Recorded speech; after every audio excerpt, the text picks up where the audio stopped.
إن الحمد لله نحمده ونستعينه ونستغفره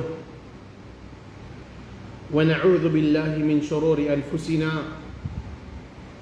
ومن سيئات أعمالنا من يهده الله فلا مضل له ومن يضلل فلا هادي له وأشهد أن لا إله إلا الله وحده لا شريك له وأشهد أن محمدًا عبده ورسوله يا أيها الذين آمنوا اتقوا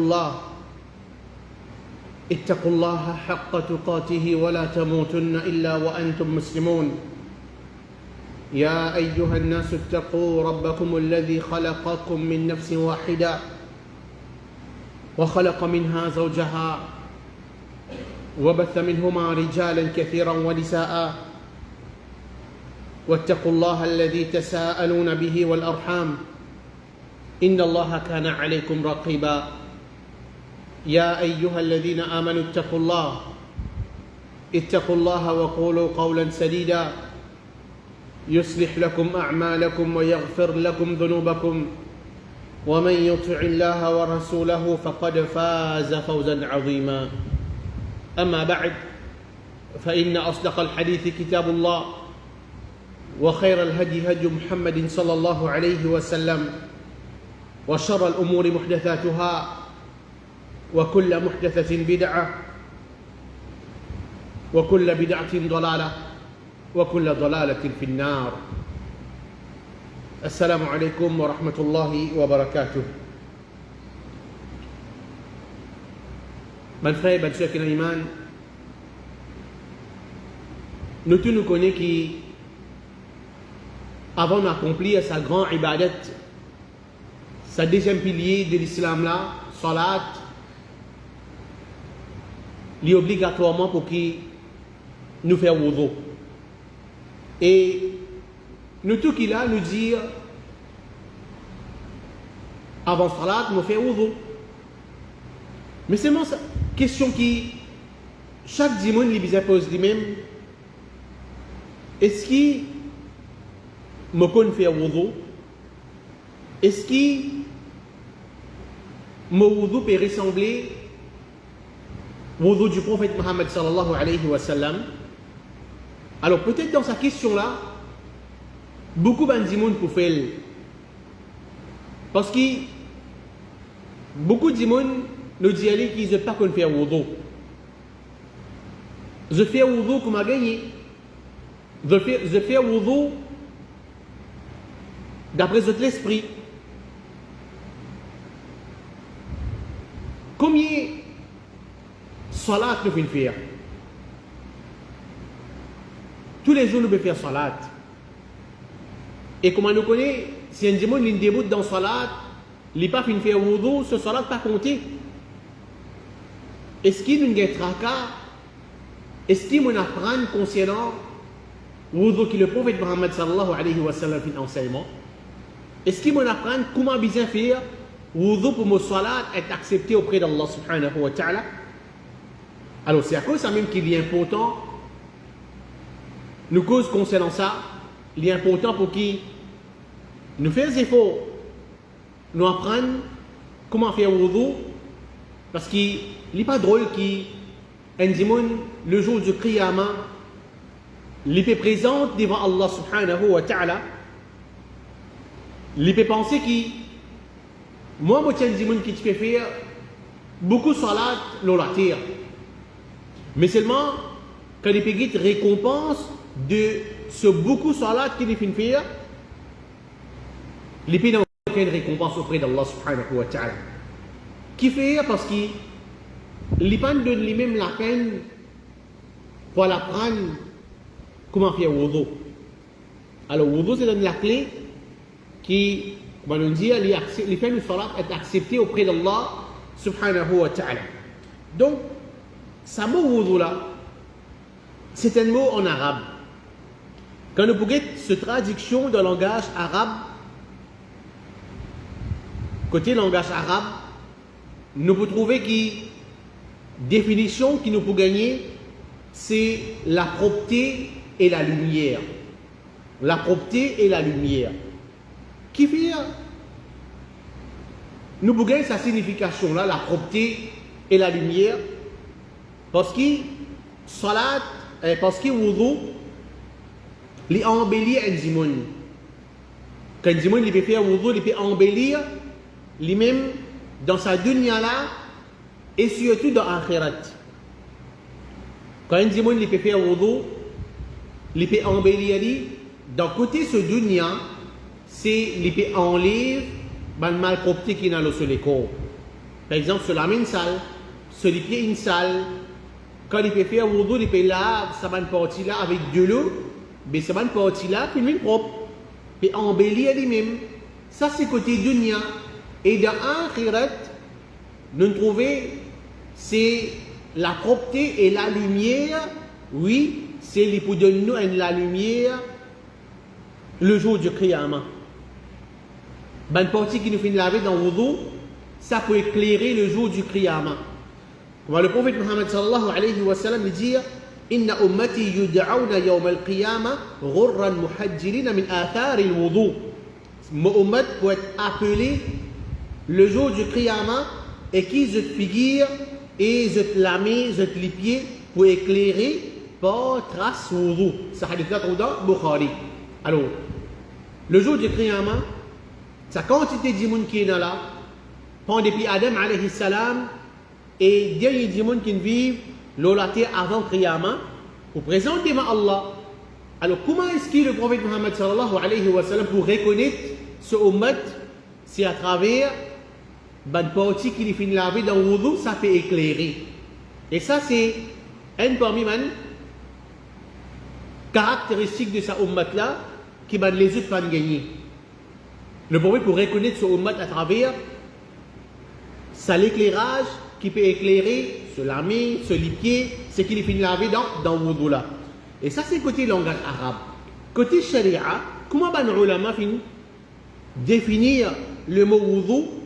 C'est lave les 4 parties d'une façon spécifique comme une ibadat pour Allah subhanahu wa ta'ala. Lave les 4 parties. Mais quand nous regardons bien dans le wudu, puis il y a 4 parties qui nous lavent. Il y en a plus que ça. Mais c'est moi qui viens de l'ulama, je finis définir comme ça, lave les 4 parties. Parce que dans le wudu, il y a 4 parties qui sont obligatoires pour laver. Un démon, il lave ce figure, il lave se la main jusqu'à côté de ce coude, il fait ça, et ensuite il lave ce délipier. Alors, ces 4 derniers là, c'est 4 phrases dans le wudu qui visent à laver. Si un démon, il fait wudu, les pannes lave un parmi ces 4 parties là qui est obligatoire, mais ce wudu pas compter, ce salat pas compter. Alors, à cause ça même qui va normalement dire, lave les 4 parties dans une façon spécifique, nous laver d'une façon spécifique, qui fait nous lave ces 4 parties là d'une façon spécifique, comme une ibadat pour Allah. Parce que le wudu c'est une ibadat dans l'islam, comme une ibadat qui nous peut faire pour Allah et nous peut faire la cause Allah subhanahu wa ta'ala. Alors ça c'est définition wudu d'un côté langage arabe et d'un côté sharia. Et toujours quand nous connaissons un démon qui veut dire moi peut faire wudu en arabe, moi peut faire wudu. Le mot wudu ou bien nous capable de dire al wudu, al alif lam, le wu waw dhamma. Quand nous savons waouh là, il met dhamma, il y a un meaning. Qui ça meaning là ça?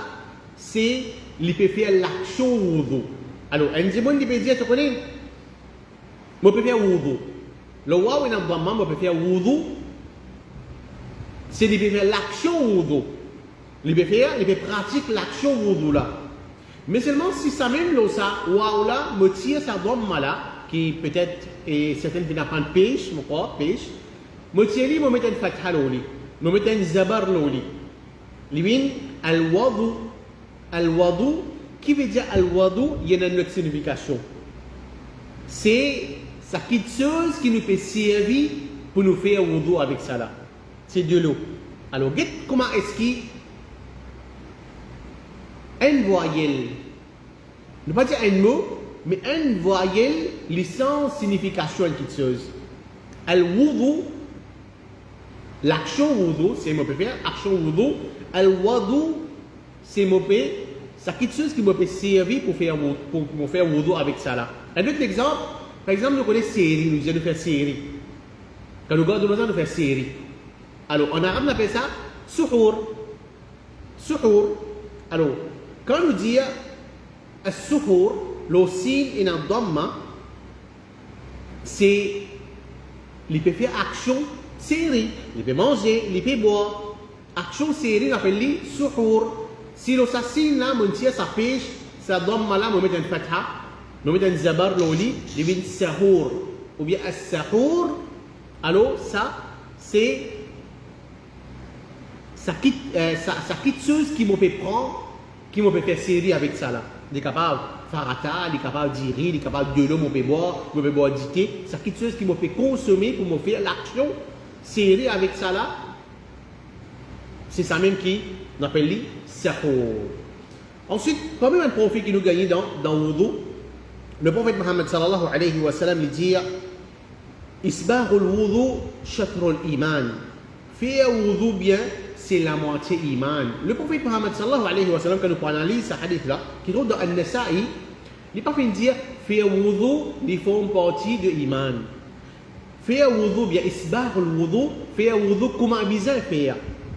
Si un dimanche, il fait wudu brit, certaines parties de ce léco, pas de laver, pas de mouiller, mais ça pas appelle isbagh al-wudu.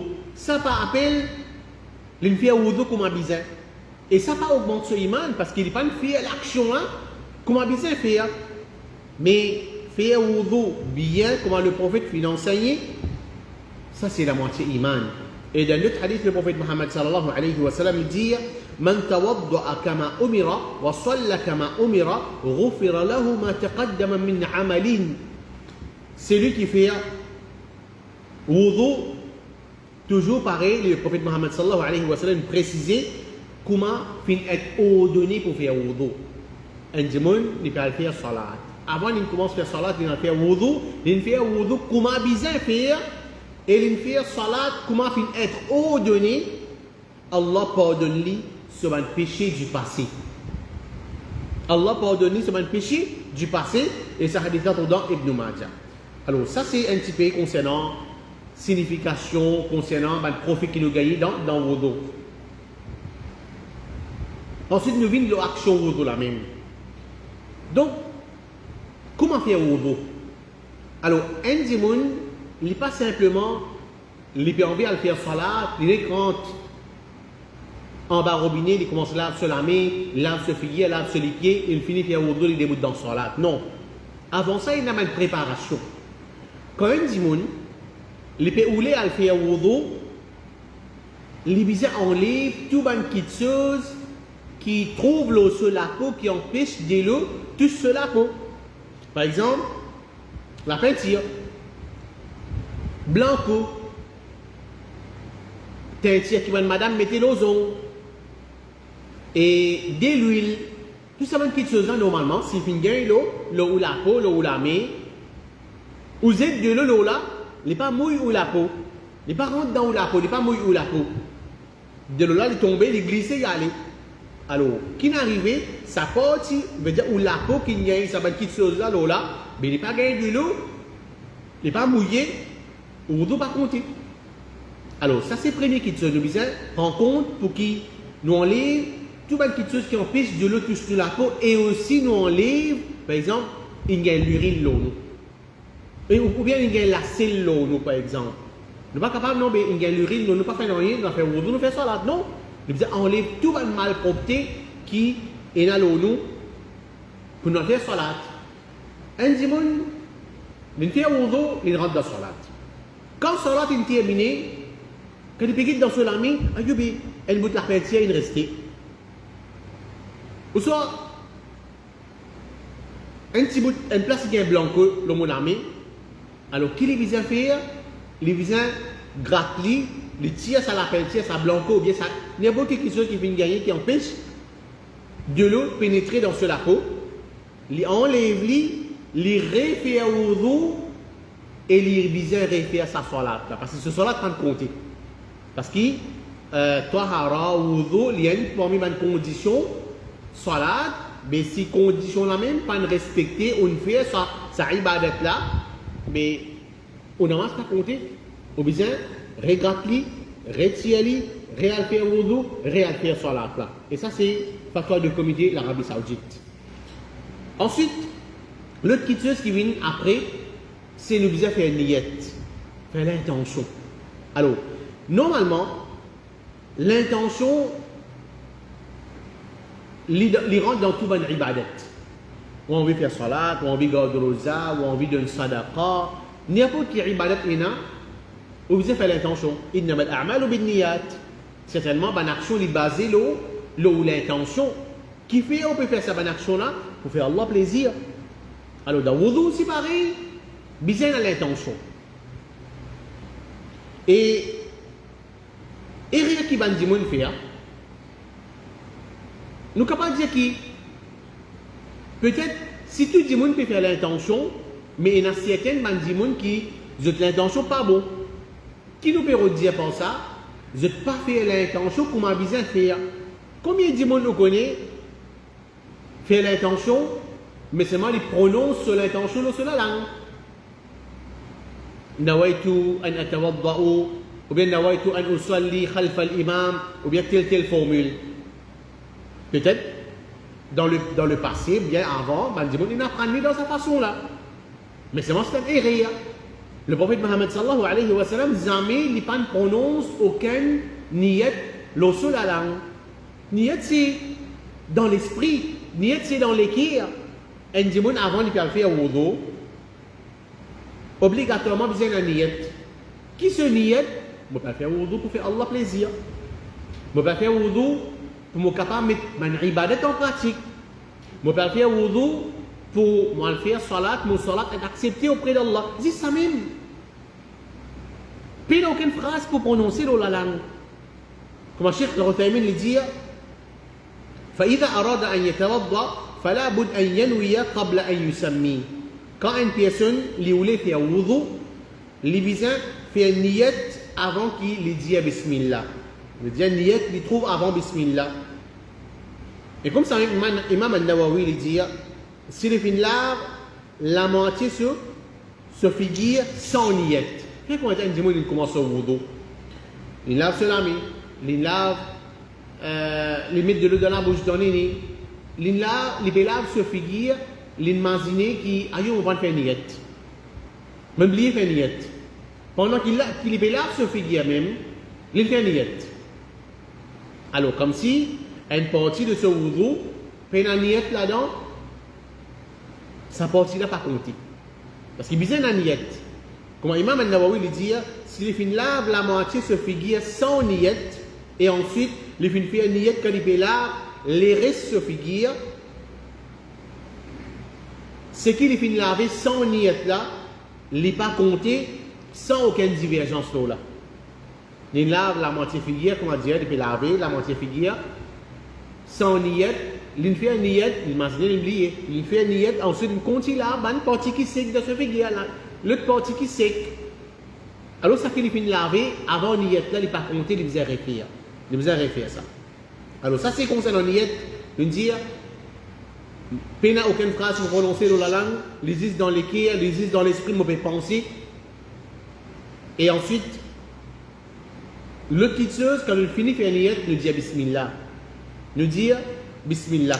Rapporté par Anas ibn Malik, il dit فَوَضَعَ يَدَهُ فِي الْمَاءِ وَيَقُولُ تَوَضَّعُوا Bismillah. Le prophète Mohammed sallallahu alayhi wa sallam, il met sur la main dans sa dieu là, c'est qu'il est servi pour faire wudu là, et il finit dire faire wudu avec le nom d'Allah. Nous prenons Allah, nous dit Bismillah. Alors, et rien qui va nous dire faire. Quand je peux dire Bismillah, par exemple avant wudu, je dis Bismillahirrahmanirrahim. Bismillahirrahmanirrahim n'est pas mentionné. Il mentionne seulement Bismillah avec nous Allah. Et toujours ça est là, il répéter avant manger. Combien de monde, combien de parents par exemple, ils finissent de nous enfants manger, de dire Bismillahirrahmanirrahim, Mais Bismillah ar-Rahman ar-Rahim, ça n'a ça. C'est seulement Bismillah. Le prophète Mohammed sallallahu alayhi wa sallam, il enseigne seulement Bismillah. Quand on rentre dans la case, il est recommandé de faire Bismillah. Alors, et rien toujours pareil, un démon il rentre dans la case, il dit Bismillah ar-Rahman ar-Rahim. C'est un rien. D'après hadith, le prophète Mohammed sallallahu alayhi wa sallam, quand il rentre sur la case, il dit Bismillah seulement. Pas de mention ar-Rahman ar-Rahim. Alors, quand on fait wudu aussi pareil, il dit Bismillah seulement. Et certains ulama vont dire, avant qu'il nous fasse un wudu, sa Bismillah qu'il nous dit là, il est obligatoire. Il y a certains ulama vont dire qu'il est obligatoire. Ça veut dire obligé de faire. Qui nous dit obligé, si on ne fait pas le wudu ne pas compter. C'est obligatoire. Et dans certains les autres ulama vont dire qu'il est simplement une sunna. Il n'est pas arrive degré obligatoire, il est simplement une sunna. Je veux dire, si vous ne faites pas ou vous il comptez. Mais c'est pas pour nous sortir dans cette divergence-là. Mais il nous fait pour nous dire que vous qui m'ont faire, les compter, mais me dire Bismillah, ne pas quitter. Alors ça c'est une petite chose qui nous besoin prendre en compte. Nous dire Bismillah, seulement Bismillah, il y a une sunna et il est obligatoire, n'oubliez même. Donc nous dire Bismillah.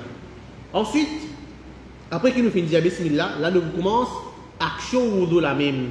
C'est nous commençons là nous dépoigner. Nous lave nos poignets droite avant et ensuite nous lave nos poignets gauche.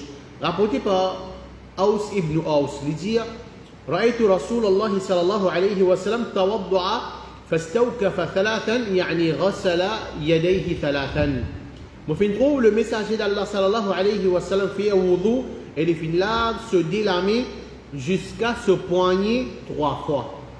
Le prophète Muhammad sallallahu alayhi wa sallam il lave se lamer, se poigner droite et gauche 3 fois. Et Ibn al-Mundhir lui dit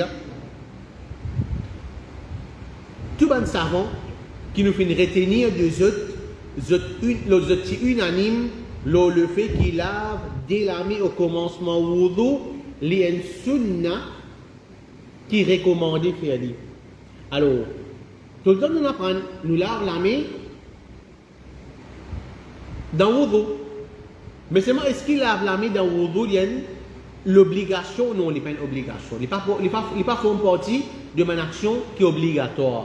Alors, qui nous comprend pas ça? Un dimanche mini, il commence wudu, il va lave se dépoigner.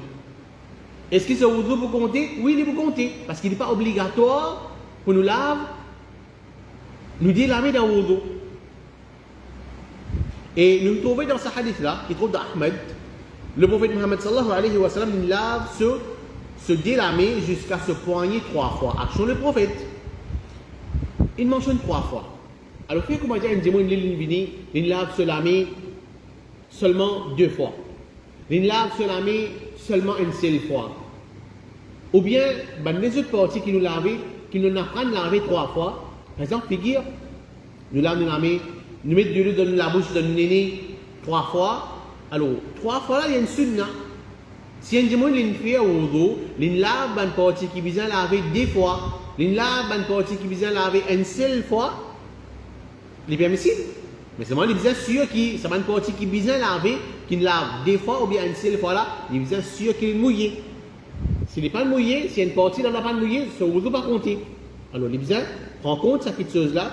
Donc, nous gagnons laver une partie wudu une fois, nous gagnons laver 2 fois, nous gagnons laver 3 fois, mais nous pas dépasse 3 fois. Nous pas gagnons laver 4 fois. Donc, en fait, nous empêchons pour qu'il nous lave une partie wudu 4 fois. Et ensuite, quand nous finissons, lave nos poignets 3 fois, droite et gauche, mettre de l'eau dans la bouche et dans le nez ensemble. Alors, hadith là, rapporté par Humran, فَمَدْمَضَ وَاسْتَنْشَقَ. Les causes concernant Uthman ibn Affan, il dit, il fait madmada, veut dire mettre de l'eau dans la bouche, il fait mettre de l'eau dans la bouche, et il fait faire istinshaq veut dire, il fait risque de l'eau dans son nez. Sa parole là, les trouve dans Bukhari. Et comme ça même pour montrer nous comment le prophète Muhammad sallallahu alayhi wa sallam fait un wudu, Abdullah ibn Zayd il dit فَمَدْمَضَ وَاسْتَنْشَقَ وَاسْتَنْثَرَ ثَلَاثَ غُرَفَاتٍ. Il fait faire madmada, le prophète Muhammad sallallahu alayhi wa sallam, il met de l'eau sur la bouche, il fait istinshaq, c'est-à-dire il fait risque de l'eau dans la bouche, il fait istinthar, il fait tir de l'eau, c'est-à-dire il fait madmadwa, il met de l'eau dans la bouche, il fait istinshaq, il fait risque de l'eau dans son nez, et ensuite il fait istinthar, il fait tir de l'eau depuis dans son nez. Avec 3 pleines mains de l'eau. Et ça hadith là toujours trouve dans Bukhari. Alors, là, il y a rien qui surtout beaucoup de gens qui font. Nous apprenons comme ça. Nous apprenons que quand nous mettons de l'eau dans la bouche, dans nos nez, nous prenons de l'eau, nous mettons 3 coups dans la bouche, nous prenons de l'eau, nous mettons 3 coups dans le nez et nous tirons. Ça, c'est ce que nous apprenons normalement. Mais normalement, ce n'est pas ça qui est sunna. Ce n'est pas ça qui est sunna. Ce qui est sunna, c'est nous prendre de l'eau, ça a une poignée de l'eau qui nous fait prendre là, ça même nous mettre un petit guide dans la bouche et nous risque un petit guide dans le nez. Ça c'est sunna.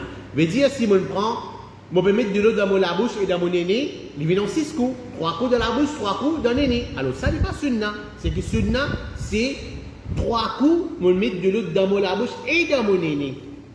Dans tous les nez, avec 3 poignées de l'eau. Rapporté par Abu al-Khair, il dit ثم تمضمض مع الاستنشاق بماء واحد. Mais dire, moi, je trouve Ali ibn Abi Talib fait madmada, met de l'eau dans la bouche, ensemble avec l'istinshaq, veut dire, ça de l'eau qu'il mettait dans la bouche là, ensemble, il met de l'eau dans son nez.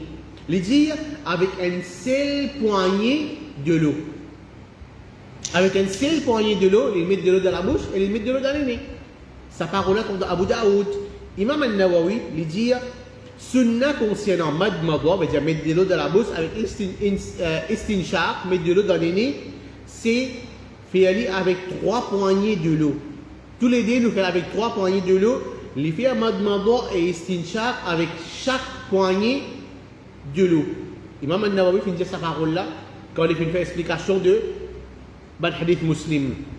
Et il dit encore, à une autre place, de ce fatawa, quand on sépare les deux en 6 poignées, comme on dit 3 dans la bouche, 3 dans le nez, il n'y a rien qui est authentique là-dedans.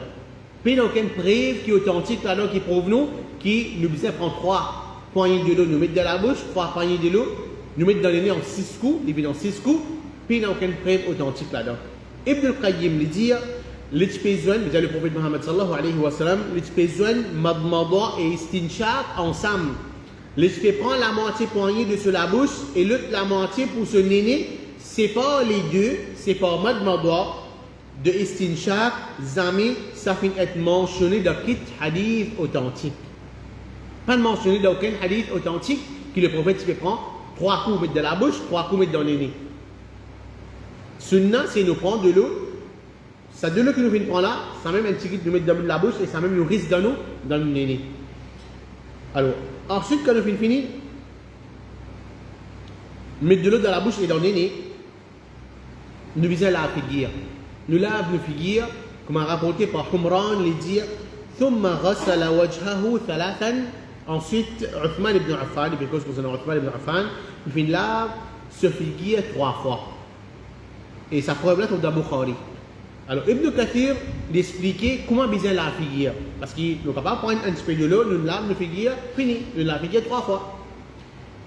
Ibn Kathir lui dit, limite figure, chez Ban Fuqaha, c'est-à-dire chez Ban Ulama dans fiqh, c'est depuis que les cheveux commencent à pousser. Qui va partir dans la figure bien lavée, c'est qu'il prend à partir de nos fronts, quand nous racines cheveux. Quand nous racines cheveux, il dit, jusqu'à quand nous deux la mâchoire,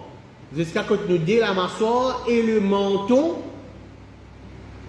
en longueur, sans prendre compte celui qui chauve et celui qui se sévit, couvert sur front et en largeur, c'est depuis une oreille jusqu'à l'autre oreille. Alors qui ne comprend pas ça? Quand nous lavons, nous figures dans le wudu, prend depuis nos racines cheveux. Même un dimanche, il sauve, il commence même place qui normalement, que les cheveux poussés. Quand un dimanche, les cheveux poussés, il commence là-bas même, racine cheveux, et il lave sa partie là. Il lave sa partie là, jusqu'à que ses oreilles là. Tout ça là. Bien mouillé, il arrive que que son manteau. Ça c'est le lave, tout ça figure, tout ça là, des bisaires mouillés. Ça c'est façon lave, figure dans le wudu. Et Cheikh Al-Uthaymin lui dit, la blancheur qui trouve entre la barbe, en bas carabi, et les oreilles, ils font partie de figure qui vise à laver. Il y a ça blanc qui trouve que carabi là, il trouve dans figure. Il y en a pas qui disent que la figure, que tu la barbe là, c'est ça qui est mouillé. Mais ça ici n'a pas de mouillé, alors il vise à laver. Il est obligatoire pour qu'il nous lave, ça veut dire, et ça blanc, veut dire entre nos oreilles et nos carabi là, ça ils font partie d'un figure qui vise à laver. Et Cheikh Al-Uthaymin il dit encore, de la même façon, obligé lave ban cheveux qui l'ont figure comme un moustache, cheveux qui en bas la lèvre, le cil, les sourcils et la barbe en bas carabi. Mais c'est tout un cheveux qui trouve leur figure, sourcils, ben la barbe en bas et la lèvre. Veut dire ce cil, tout ça là besoin mouillé. Le besoin frotte ça ban cheveux là, les besoin mouillé parce qu'il les trouve dans la figure. Et comme ça même pour un dimanche qui est dans la barbe, les besoin mettre de l'eau dans la barbe et les prend sur les doigts, les passe dans la barbe pour qu'il va une partie dans ce figure, la peau là en bas les mouiller. Ça c'est un sunnah du prophète Mohammed sallallahu alayhi wa sallam et veut dire les besoins et mettre les doigts dans ce ban, la barbe et les mouille en dedans. Ensuite quand il finit lave ce figure, lave de la main jusqu'à côté de ce coude. Les bisous là sur la main droite, jusqu'à côté de ce coude, et ensuite gauche aussi pareil. Rapporté par Humran, il dit toujours Uthman ibn Affan, ثم غسل يده اليمنى إلى المرفق ثلاثا ثم غسل يده اليسرى إلى المرفق ثلاثا. Ensuite, Uthman ibn Affan, il lave sur la main droite jusqu'à ce coude 3 fois, et ensuite il lave sur la main gauche jusqu'à côté de ce coude 3 fois, et ça a été dans Bukhari. Alors ça montre nous que quand nous lavons la main jusqu'à côté du coude, nos coudes bien mouillés. Combien de gens qui fait wudu, oui, ils lavent la main jusqu'à côté de ce coude, mais ce coude il reste sec. Ou bien, lorsque la main là, lorsque les bras là, lorsque la main, avant ce coude, ça a encore coulé blanc, il ne reste sec, pas mouillé. Wudu pas compter. Quand nous disons lave la main jusqu'à côté du coude, prendre depuis nous les doigts jusqu'à côté du coude, obligé tout ça là, nous mouillé, nous frotte nous la main. Nous frotte nous la main mouillée, l'eau ça va partir là, l'eau nous coude surtout, coude bizarre, les bizarres mouillés, et pour nous scier qui nous coude mouillé, nous la un petit guide là-haut même. Nous dépasse nos coudes un petit guide là-haut pour qu'il nous scie 100% qui nous coude mouillé. Et comme ça même quand nous finissons, lave la main jusqu'à côté nous coude, droite, gauche 3 fois. Nous faisons masser la tête. Nous faisons masser la tête. Et toujours pour une erreur qui beaucoup de gens je fais dans masser la tête, c'est je fais masser seulement la moitié de la tête. Seulement la moitié de la tête. Par exemple, un gens il fait masser, il fait comme ça. Ça même tout. Mais la tête qui paraît jusqu'à là, la tête qui est encore derrière côté du cou.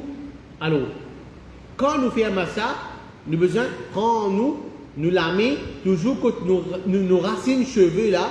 Nous passons, nous prenons dès la main, nous passons, nous allons jusqu'à l'oreille, nous la tête, et ensuite nous devons retourner devant. Il y en a des gens qui font comme ça. Fini, il fait ça. Tu n'as pas compté. On besoin passer la main, aux cheveux, dès la main, on passe, on prend des racines de cheveux, ou allons jusqu'à l'oreille, et ensuite on besoin retourner devant quand on commence. Alors, toujours pour montrer comment le prophète Mohammed sallallahu alayhi wa sallam s'est fait wudu, Abdullah ibn Zayd lui dit, ensuite il finit faire massage sur la tête avec ce délamé, il finit commence par devant sur la tête et ensuite il finit par derrière, il dit, il finit commence depuis commencement de sur la tête et il finit faire ce délamé arrive jusqu'à par derrière sur la nuque, veut dire par derrière sur les coups. Ensuite, il vient retourne se délamer jusqu'à qu'il finisse faire. Ce délamer arrive place que il commencé. Il va finir dire simplement, il prend et puis par devant, il dans le par derrière, il finit. Le prophète il retourne se lamer et jusqu'à que il finit commence. Place que il finit commence faire ce massage veut dire jusqu'à que ce racine cheveux. Ça trouve dans Bukhari. Et comité fatwa de l'Arabie Saoudite lui dit, ce qui est obligatoire dans le wudu, c'est faire massa de la tête complète, les besoins complètes. Ce n'est pas la moitié de la tête, ce n'est pas trois quarts de la tête, les besoins complètes.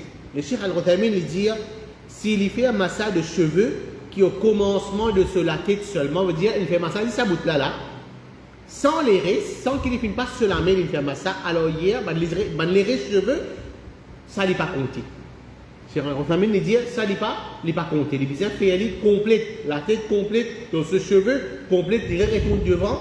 Ça, c'est la façon que le prophète Mohammed sallallahu alayhi wa sallam fait faire wudu. Et concernant madame, je veux dire la longue cheveux, est-ce qu'il se faisait prendre compte que moi, mon cheveu, il arrive jusqu'à pas derrière mon lédio. Est-ce qu'il ne faisait pas se lamer jusqu'à ce CV? Je ne suis pas capable. Alors, pour vous, madame, pareil que moi, monsieur. Monsieur, il a jusqu'à alors hier, quand je te dis coup, et il retourne devant, madame aussi, je fais pareil. Péna pour pas se lamer, mouiller entier de cheveux. Ensuite, après qu'il nous fait masser la tête, et dans massage les oreilles, nous mettons les doigts dans les oreilles, et ensuite nous poussons les halles par derrière nos oreilles, et surtout toujours un erreur qui est là. Et dans des gens pensent donc ils mettent les doigts dans ses oreilles, l'index dans ses oreilles, il finit. Il pense au pouce, il passe par derrière, il finit.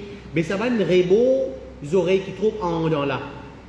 Ça va un rébeau là, mais on ne peut pas se la main mouillée là-dedans, parce qu'il faut une partie dans les oreilles.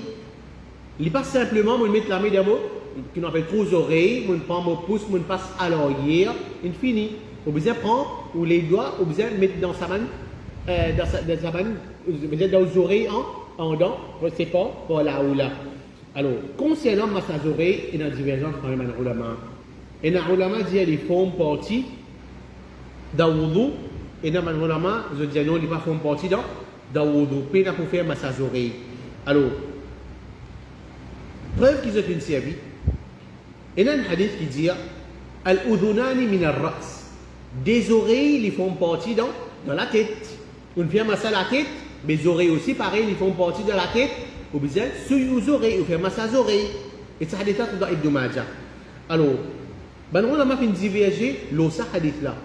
Des oreilles, ils font partie de la tête. Et là, certains ulama ont dire que ce hadith là n'est pas authentique. Des oreilles, ils font partie de la tête, ça n'est pas authentique. Alors, quand ils disent ça n'est pas authentique, ils disent pas besoin de faire massage aux oreilles. De l'autre côté, il y a certains ulama qui dire des oreilles, hadith là, des oreilles, ils font partie de la tête, authentique. Et quand il est authentique, mais bizarre fait ali. Alors, c'est l'osa hadith là qui est la divergence. Rapporté par Abdullah ibn Amr.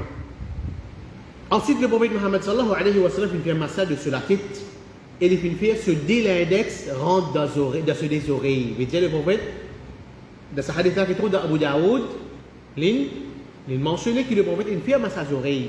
Alors, nous faire, il fait un massage aux oreilles.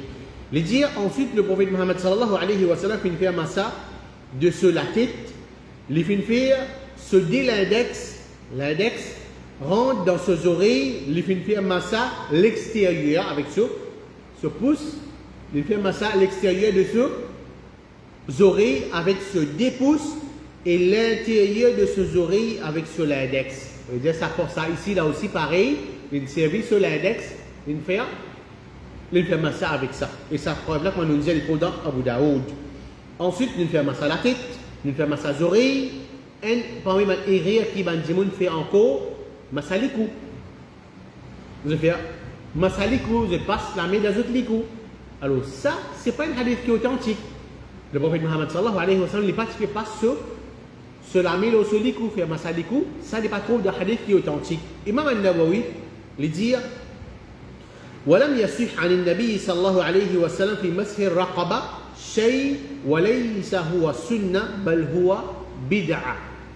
Puis un nom qui est authentique depuis le prophète Mohammed sallallahu alayhi wa sallam concernant Masalikou, il dit ça n'est pas une sunna, mais au contraire, il y a une bid'a, il y a une innovation dans le dîn. C'est lui qui peut faire ça, il peut faire une action qui, le prophète Mohammed sallallahu alayhi wa sallam, pas faire, c'est une bid'a, il y a un péché pour ça. Il y a un péché pour ça. Et Ibn Taymiyyah, rahimahullah, il dit لم يصح عن النبي صلى الله عليه وسلم أنه مسح على عنقه في الوضوء ولهذا لم يستحب ذلك جمهور العلماء.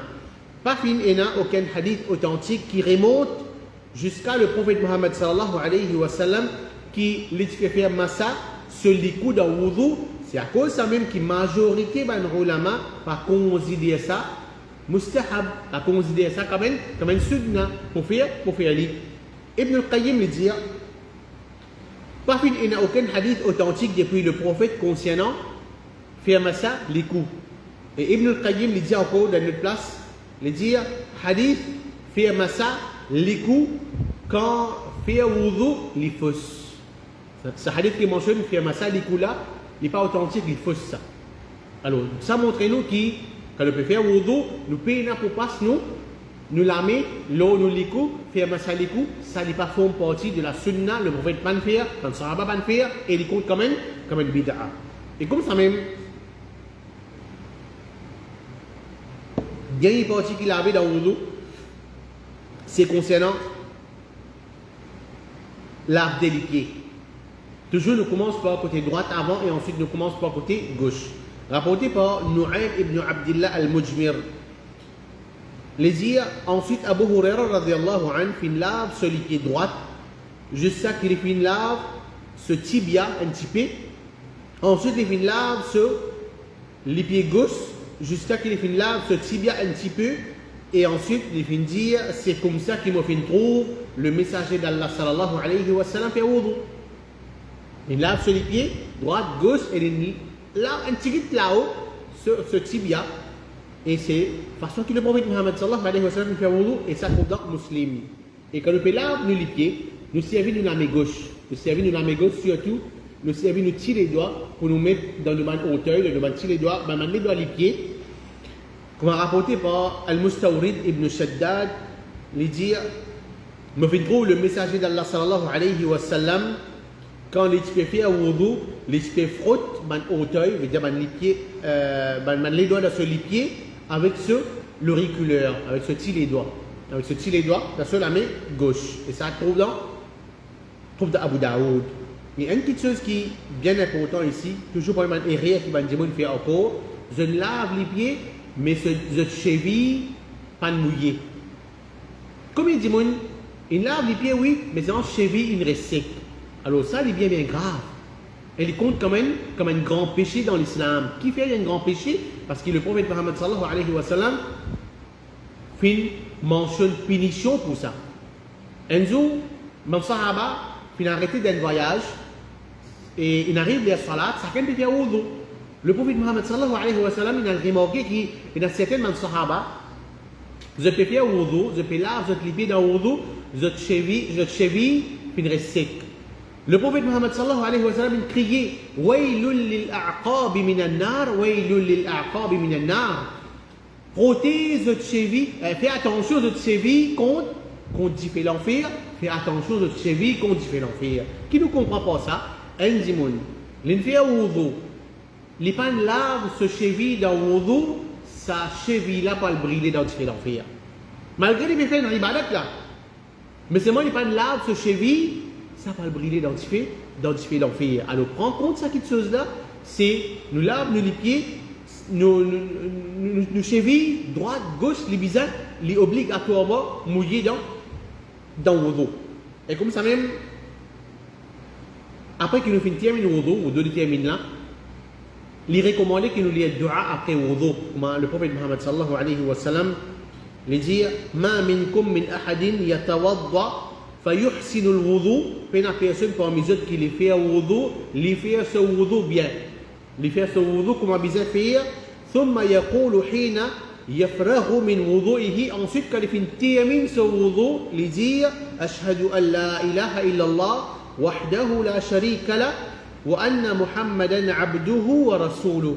Quand il termine ce wudu, il dit ça, me témoigner qui peut aucun vrai il excepté Allah, les uniques, il peut aucun associé. Et me témoigner que Muhammad sallallahu alayhi wa sallam, les sont esclaves et ce messager. Et cette dua-là, nous tous nous connaissons. Ashhadu an la ilaha illallah, wahdahu la sharika la, wa anna Muhammadan abduhu wa rasuluh. Le prophète Mohammed sallallahu alayhi wa sallam peut dire إلا فتحت له أبواب الجنة الثمانية يدخل من أيها شاء. Combien de minutes nous prenons pour lire cette dua-là? Combien de secondes nous prenons? 8 secondes, 10 secondes. Le prophète Mohammed sallallahu alayhi wa sallam peut dire il fait un wudu bien. Après ce wudu, il lit sa dhikr là. Allah subhanahu wa ta'ala ouvert la porte de Jannat pour lui. Allah subhanahu wa ta'ala ouvert 8 la porte de Jannat pour lui et il peut rentrer par n'importe qui la porte.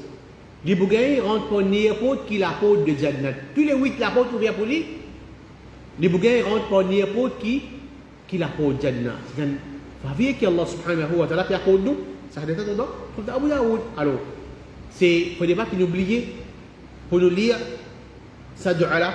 Et parmi les dua qu'il y a, Allahumma ja'alni min al-tawwabin wa ja'alni min al-mutatahhirin. Et parmi les dua subhanaka Allahumma wa bihamdika ashhadu an la ilaha illa anta astaghfiruka wa atubu ilayk. Donc ça c'est un dua qui est recommandé pour nous lire après wudu. C'est un dimanche comme tous les 3 dua. Les lire tous les 3. C'est un dimanche comme 2 là-dedans. C'est un dimanche comme 1 là-dedans. Quantité que vous connaissez ou lire, ou une récompense à gagner contre Allah subhanahu wa ta'ala. Donc ça c'est un petit peu concernant façon que le prophète Mohammed sallallahu alayhi wa sallam les fait enseigner pour nous faire wudu. Donc chaque dimanche et les faire wudu de sa façon là comment le prophète fait enseigner afin que nous wudu compter, afin que nous salat compter et nous trouvons ce récompense que Allah subhanahu wa ta'ala. Wallahu alam wa sallallahu ala nabiyyina Muhammad wa ala alihi wa sahbihi ajma'in. Wassalamu alaykum wa rahmatullahi wa barakatuh.